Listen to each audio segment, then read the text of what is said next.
Welcome to What the Biz, where we talk about building successful businesses, balancing life, and all the WTB in between. With your hosts, I'm Bridget Vector. And I'm Dan Prochko. What's up? Hello. We're still us. We're still us, which is great that we're still us. And tech issues aside, hello. How you doing? Hello. We're recording this coming back from like an extended holiday weekend. Like none of us really know what we're doing anymore. So it's to be expected. It's fine. Yeah, no, I totally forgot how the whole platform worked. I thought you could record an episode without clicking record. In this world of AI and reading everybody's brains and chips getting implanted and robots, like I figured my computer, which is from like 3 years ago, can read my brain. I don't know why, but that's what I thought. That's what I expected. Yep. So it's new. Hello. Yeah. Oh man, it was a long weekend, a lot of driving, a lot of good partying, celebrating a wedding. My brother-in-law, my brother-in-law is getting married, so we were out by them celebrating those nuptials that are on the horizon, but it was like a 9-hour drive because there's no good way to fly where they're at. It's one of those locations where they got an airport, but you got to go through a major hub at each end of the trip. So like in Kalamazoo, I got to go to a major hub to Chicago or wherever, that then goes to a major hub near them, that then you fly out to their little regional. And it was going to be like a 12-hour like flight, all in all, with all the travel. And so it just made sense to, no, you know what? We're going to drive the 9 hours because it makes no sense to do the fly thing. Yeah. Quality road trip time. That's what I call that. Yeah. Yep. And it gave me and Jenny a chance to catch up on some couples book club. So we've been reading and listening to the same book. And so we just got to do like 20 hours of just binging on the book and books that we've been reading together. So yeah.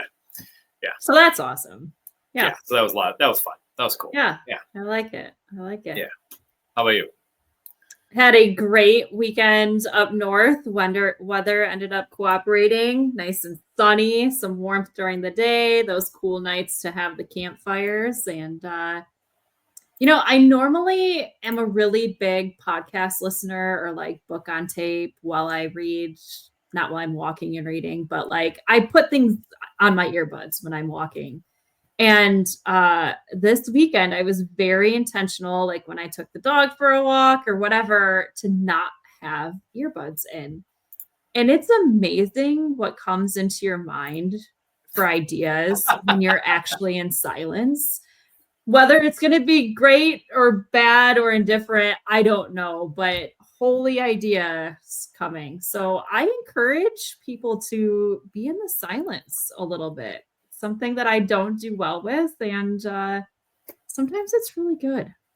No, I'm 100% like you. I pretty much am always listening to something. I don't know if I'm afraid of my own thoughts or my own heartbeat. I don't know, but I also am always listening to something. So, but you're right. When the brain gets to wander and do nothing, some cool things, like cool connections get made, some neat ideas pop up. Maybe nothing you want to share with anybody, but something that's like, that's entertaining. I don't know why I thought of that. Yeah. So it was a great weekend. Good, relaxing weekend. Yeah. No, I've been loving that the weather's gotten cooler. It's my jam right now. This is it. The high 60s, low 70s. Love it so much. But what might be heating up, if not the weather, is your business. And you might be thinking it's time to expand. So I'm excited for today because we're talking about expansion. Should we go into a new niche, new location? We're going to focus on the whole niche thing. But we got a question recently, and I know you and I have both had clients that have explored this recently, of should we expand into a niche? And if we're going to do it, how? Because it can kind of be terrifying, even though it's really exciting, okay? Because, a question is like, well, what if I try to grow and I fail? Am I going to hurt the business I already have? Well, we're gonna explore it today. So I think the first question that we should just ask, and we're going to jump right into it here, is should you even expand? I think that's question number one. How do you approach this? So before I dive in, I'll say maybe not listen to those thoughts you get in silence where you're like, I'm bored with my business. Maybe I should go jump over here or expand here or do this. I think the tips we're going to share today might protect you in your existing business a little bit. But I'm guessing if you're listening to this, you're a lot like Dan and I, and we are visionary. And sometimes those ideas just kind of come and eat in our minds of like, maybe we should try that. Totally. So many shiny objects pop up into my brain, and I'm always just like, wait. If I do that, I can't focus on this thing that I really want to have happen right now, So always got to remind myself. Yes. But certainly from my perspective, being, in the finance side of things, I would encourage anybody even beginning to think about, a new area, a new niche, assess your current business and the financial health of that. I will give a story here, one that I don't love. We've had a client who has tried this and had maybe not fully listened to advice that we had given along the way about it. So they are a service business that two partners, so working inside of this business, and an idea of expanding to another location and having another location had come up multiple times in conversation. And they didn't have a great service list of profitability, like to know what services were being profitable. They were offering so many things under their business. So that was like the number one red flag here, right? Like you're not profitable enough to fund this type of expansion. And you don't have healthy profit margins in the services you're offering. The core business that they had wasn't really stable. So like our advice was, let's get your current business very financially secure. Let's like bring back all the services you're offering. Let's really focus on your most profitable services. Let's build those cash reserves. Let's make sure your customer retention is there. Then when your first business is healthy, you duplicate that mold, into that next area. So I bring that story up because they really wanted to do this. I will say one of the partners has since left. Business is probably going to end up closing. But there is definitely financial side to fully look at when this idea or thought comes into your head. And it is probably one of the more important things to start with. Like, is my current business even doing well? And can it survive me trying to put myself in another arena? Yeah, I mean, this is such a good point, because if you don't have the financial stability, it is going to eat away at the current business twice as quickly, because to expand, we've got to spend to expand. So if we're not in the right place, we now have got like double the cost or cost and a half going on for everything happening. And then are you sharing resources with the existing business, and the existing staff, and now they're focused in two different places. And whenever you do something new, it's not as efficient as something that you're really good at and have been doing for a long time. Even if it's the same service, but applied slightly differently, there's an inefficiency aspect that's going to happen. So, and I like what you said around processes and some of those other elements of the business, because once you expand, it is going to amplify to no end that you have an issue. And it's going to feel like the biggest fire in the world. Well, I think it gets overlooked, right? Like, how many fires am I putting out in a day? How much am I being pulled back into in my current business? Can I clone myself in two places to even make this successful for either? I wish I could remember where I saw this graphic. And if I do, we'll throw it in show notes so I can give credit where it's due. But they compared when you try to go down two different niches or two different arenas, it's like building a bridge in two spots. So instead of just building one bridge, like you get to the success side faster. when you're building multiple, you may never finish either one. So you may never have a fully operational, hugely successful, profitable business if you try to focus. And I think there are ways to expand. So I don't want to like shut it down, but I think there is financial aspect to look at. 100%. 100%. Yeah. No, I like the metaphor because like building two bridges, I mean, you need all those physical resources, but if you don't have enough of those physical resources, you can't even reach the other end. And I love that. It's a great metaphor for like team capacity, funding, profit margins, cash reserve, like all of that it's a neat piece. I look at it from a market viability perspective a bit more, being the marketer. And I also have a story about a client that tried an expansion recently. And they're in an area that's they're in their metro area, and then surrounding them is a lot of rural. And there's like this mid-sized, smallish market that was near them. And they thought, oh, you know, while on the other side, on one side of them, while on the other side of them is another huge metro market. Okay. So let's just say like their area is like 1 million. Then they've got a metro market that's like 10 million near them, tons of suburbs, etc. But on the other side of them is this tiny market of like 30,000. And they're like, oh, I can conquer that. It's only 30,000, you know, or 50,000 people or whatever. I'm going to go over there, you know, and against our better judgment, you know, because thinking about it, you need a certain market size to support, you know, what's going on. And so it didn't really work out. And so after like a month or two, they just pulled out. And so there were many reasons for it. But one of them is, you know, not really looking at or understanding market viability. Like one,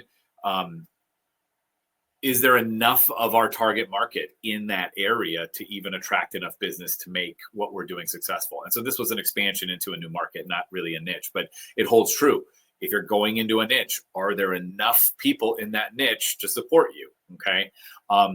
Is your need in that area, you know, clear and obvious, you know, and is it different than what's already in the marketplace? Because if you can't carve out a unique position, it's you're no different than anybody else, and it can make it that much harder to enter, you know, a new niche, etc.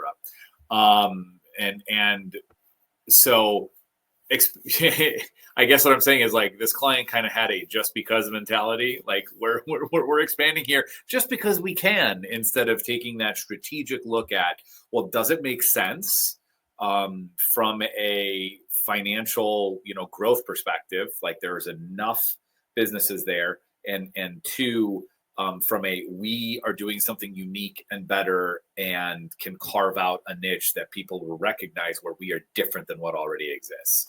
Those are really two key things that I would look at before expanding. And, you know, I would say with that, I think anytime you're looking to expand into a new niche, a new arena, it really should be a new business. And I know we've talked about this before, or treated like a new business, right? You still need to do your market testing.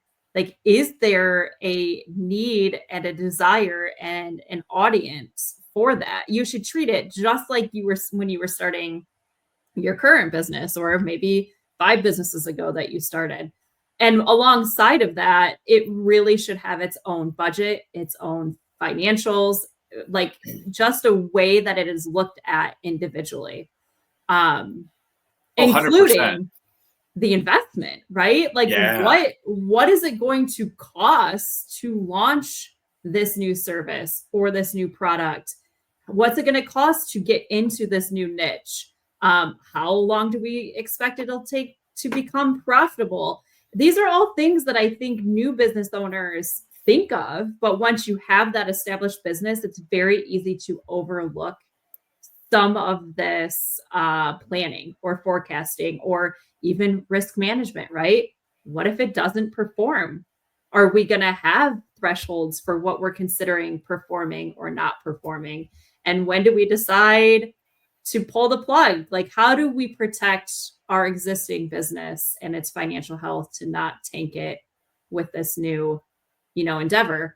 And I think that can get easily overlooked because somebody may say this business is successful, and then before they know it, where they're trying to expand to, it has totally tanked and hurt their existing business. Yeah. I mean, because if you're going to use a pile of cash reserves, maybe part of that reserve, I mean, if you haven't thought of it right, that's like your rainy day fund. And if something happens and you've lost the reserve, like, oh my God, your business could be in trouble. This is why having a real clear idea of how much are we willing to spend and how long should it take us to where we need to go. I mean, because seeing somebody go into a new niche and only spend a month there, no, that's not a test. You're looking at investing a year, testing. I mean, at least 6 months, of trying to make that piece work.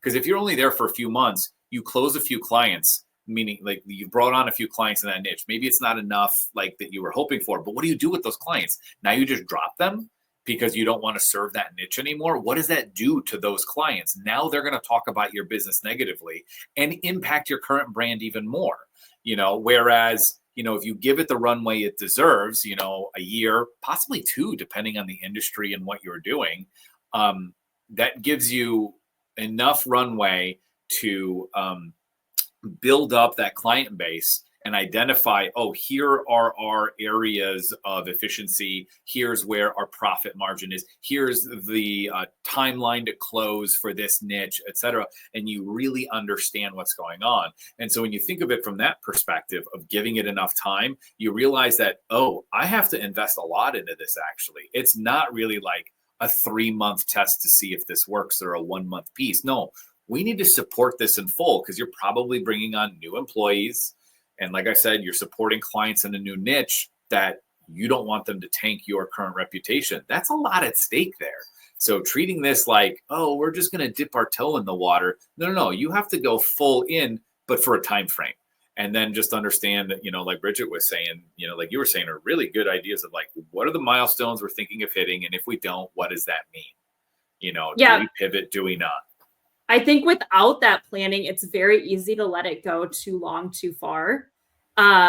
Like you have to have those milestones to say, okay, if this didn't work by this date, what are we testing next? To your point, don't just give up because once you're committed, you're committed. But how are you going to know when and how to pivot? And having that budget established, right? Like what is our maximum we're going to spend on this piece?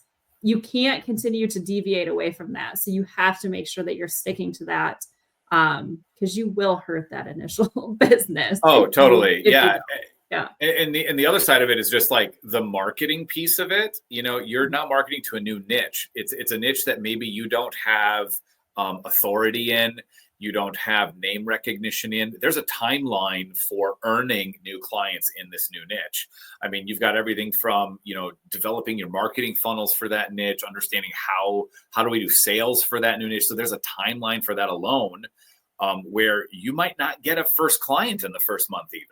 You might not get a first client in the first 3 months. I remember working in IT and working with some businesses, sales and IT. We had some sales lead times that were like 6 months from when we first started talking to when they closed. And if I was running a 3-month test for some new piece, there's no way we would have ever said it succeeded, but we would have sunk how much money in. So understanding your sales cycle is really important to understand how much time to put in, especially from a marketing side. So as I think about the marketing side a little bit more, one thing that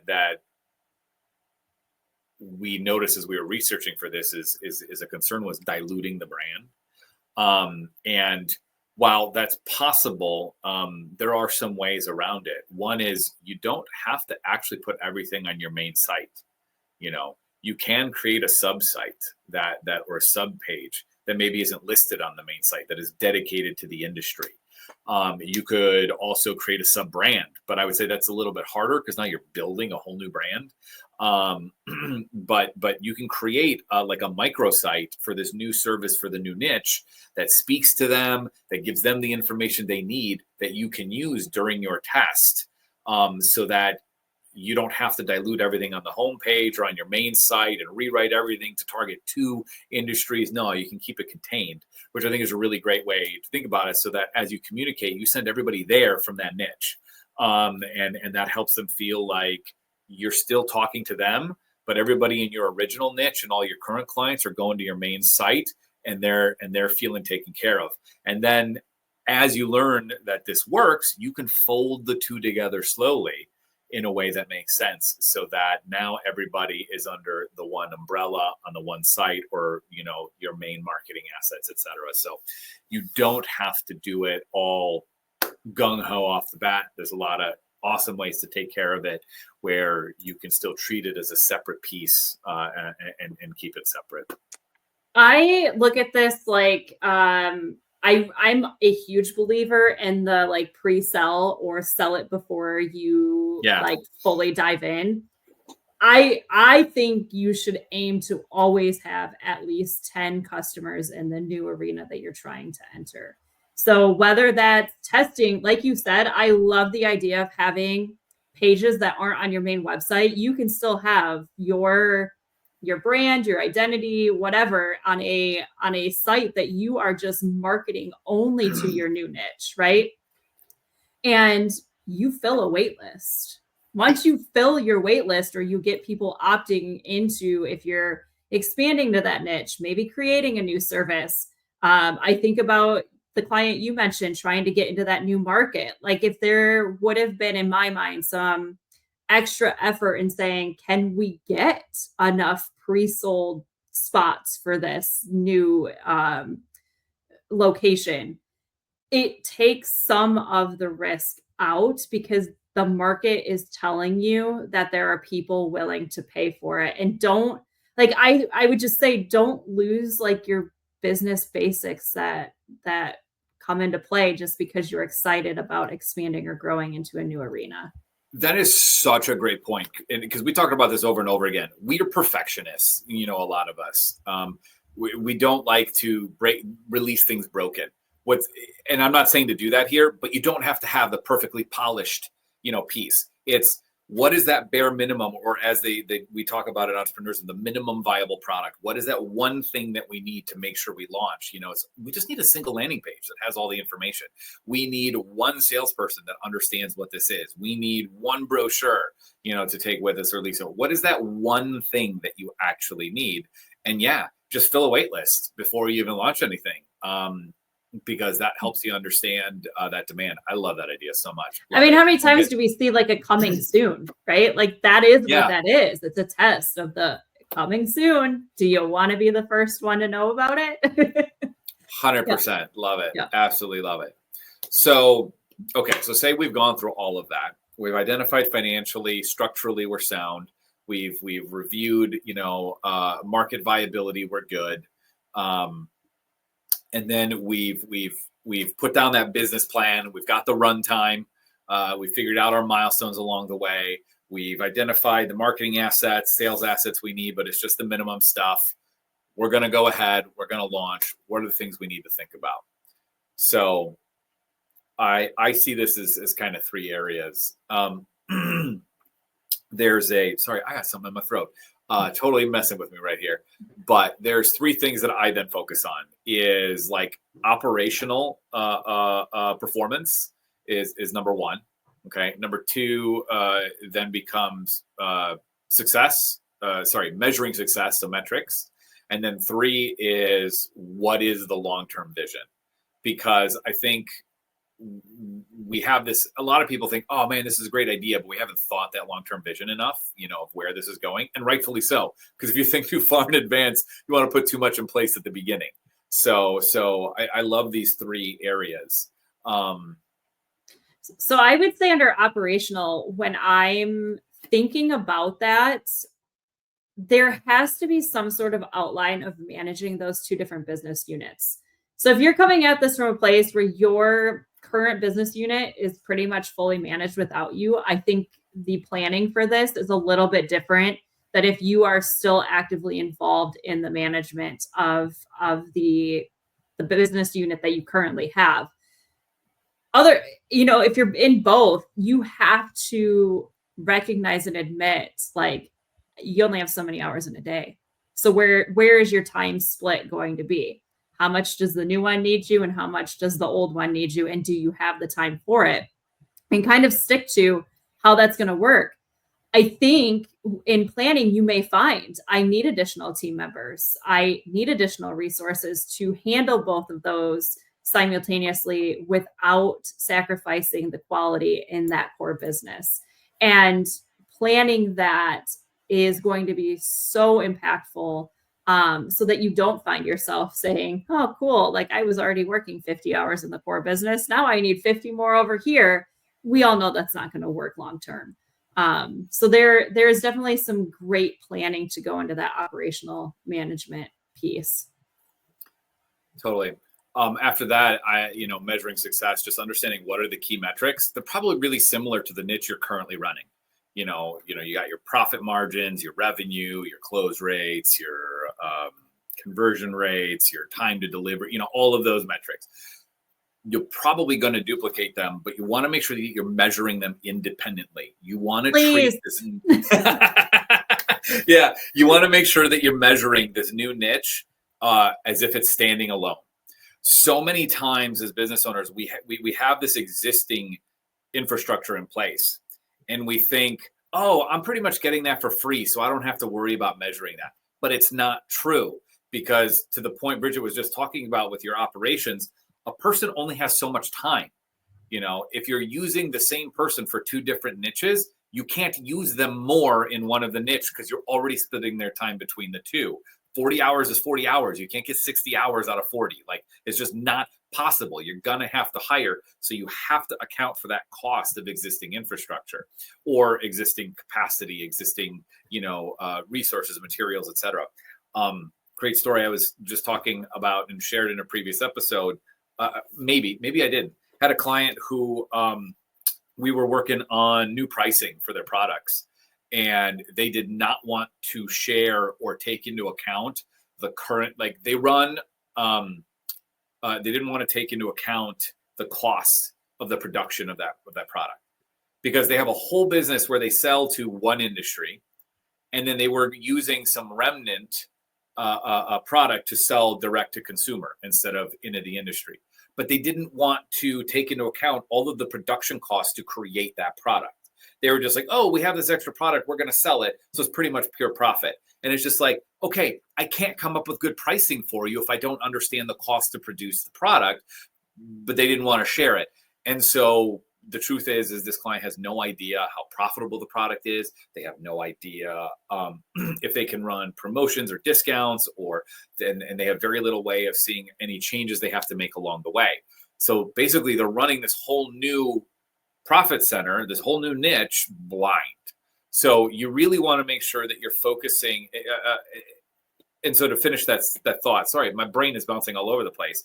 When they come down to reviewing their profitability is going to be massively overblown. And they may think, oh, we need to sink a ton of money into this. Or they may think, oh, I can take a ton of that money away into their pockets, when really it's like Peter robbing Paul in a way. And it's just not sustainable for either side of the business. So just make sure that you set those success metrics as separate reports, and that you take into account all aspects of creating and serving. I think it's really easy to fall into the trap of the new niche cost being hidden by the current business. Like it is so easy because it doesn't always get separated, right? So your old business may be amazingly profitable. You add the new one, maybe you see profits dip, but you're not thinking that it's because of this new expansion, new niche, new service, new product. And like you're doing extra work, double work, but not gaining profit because it actually is not a sustainable niche on its own. Right. So I love the independent and your example there of like, you gotta know numbers, unfortunately. Yeah. And I think to your point, that's a great segue into understanding the long-term vision. Where does this new niche fit into the overall umbrella mission and vision of the company? If we're continuing to do the same thing that we do, like just in a new industry, then cool, that makes a lot of sense. But if we're applying what we're doing into something slightly different, is the vision of our entire brand changing? How do we merge them together long term so that we can keep that brand, the brand value, and not dilute and keep the trust across all those niches together? I think that's that next question that then has to get asked. Or are they going to stay separate? Are you going to end up having them be two very distinctly different businesses, either under one parent company, or does it split into its own? And I think outlining in the long term, when do you allow that split to happen? And what does that mean for the businesses? I think this is a big one, honestly. We've unpacked a ton today around it. I definitely will say I've seen expansions, new niches, new markets, new services be successful. They're successful when there's intention behind it, lots of planning behind it, and not just because you had an impulse or a thought or you're bored. So true. I mean, don't just expand for the sake of it. I agree. Intentionality is key. So, hey, we want to hear from you, though. Have you tried to expand? What did you find was helpful in your expansion? And what was the trigger that made you think, hey, I should expand, and here's why and where? And if you feel like sharing that it wasn't so successful, we want to hear that story too. Because look, all of these, we may look at them as failures. They're really just all learnings that propel us to greater success in the future. If we're not learning from what we might call a failure or a hiccup or a stumble along the way, then we're not doing the right things along the way, and we need to take those learnings and turn them into wins. Okay. So, there's a reason expansion didn't work. There's a reason it did. And we're here to help you all. And hopefully we gave you some great advice, or you found some nuggets is really what I should say. You found a nugget of inspiration and of value to help you in your expansion, whatever that was. Let us know in a review. We'd love to hear from you wherever it is you listen. Throw that in there. And if you have an idea for a future topic for a future episode, check out whatthebiz.com. You can contact us through the form or leave us a voicemail. I would love to hear from you. But Bridget, what is next for you? I am in the thick of volleyball season.